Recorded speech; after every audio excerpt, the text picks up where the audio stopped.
Welcome to this TerreSculptor tutorial video by Demenzun Media.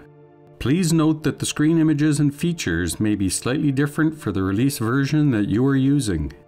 This tutorial covers how to configure TerreSculptor to obtain terrain render matching with Unreal Engine 4.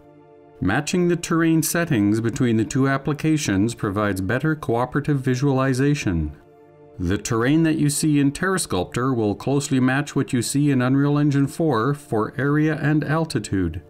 On the Tools menu, choose the Settings item.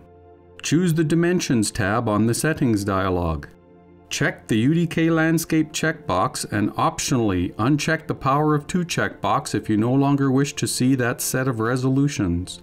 By enabling the UDK Landscape checkbox setting, the new dialog will now change to show UDK resolutions, and a UDK button that displays the UDK landscape sizes dialog is available.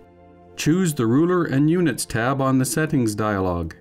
The Units area values determine the terrain mesh vertex spacing and the visual real-world equivalent area in centimeters, meters, inches, or feet. Choose Unreal Engine 4 in the Presets drop-down, or change the XZ spacing to 100 or whatever default scaling you are working with in Unreal Engine 4. Change the Y spacing to 256 or whatever default scaling you are working with in Unreal Engine 4. Change the units to centimeters. Change the 1 unit equals 1 centimeter. Click on the OK button to save the settings. These will now be the default settings used by TerreSculptor whenever it is started. Choose the terrain properties on the function panels.